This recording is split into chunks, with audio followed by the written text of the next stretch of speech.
இப்போ படகுன்னு விஜய்னு சொல்லி கிளம்பிட்டாங்க சார். அந்த யாருங்கிற இடத்துக்கு விஜய்னு சொல்லி கிளம்புறாங்க சார். அது அப்படி இருக்க வாய்ப்பு இருக்காது. அது அப்பப்போ கிளம்பும்.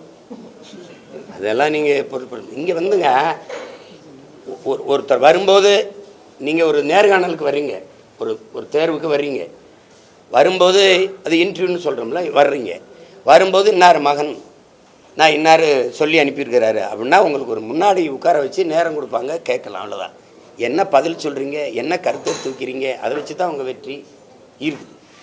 இப்போது ஒரு திரைப்புகழ் வந்து படக்குன்னு இப்போ எங்களை போல பிள்ளைகளுக்கு இல்லாத ஒரு என்ன சொல்லுது, ஒரு வெளிச்சம் இருக்குது, டக்குன்னு வெளிச்சம் இருக்குது.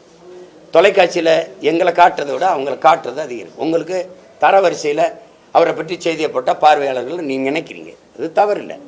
ஆனால் அவர் என்ன தத்துவத்தை வச்சு எந்த பிரச்சனைகளுக்கு மக்களுக்காக நின்று எவ்வளோ தூரம் யாராக இருந்தாலும் நின்று போராடுறத வச்சு தான் அரசியல் எதிர்காலம் இருக்குது.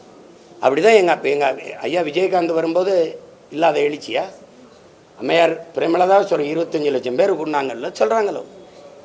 தொடர்ந்து அவரால் போக முடியாமல் எங்கே கூட்டணிக்குள்ளே போனாரோ அப்போ அந்த வாக்கு விழுக்காடு 10.5 வச்சிருந்தவர் சரசரன்னு சரிஞ்சிட்டது. பிளே ஸ்டோர் மற்றும் ஆப் ஸ்டோரில் இருந்து பாலிமர் செயலியை QR கோடு மூலம் பதிவிறக்கம் செய்யுங்கள்.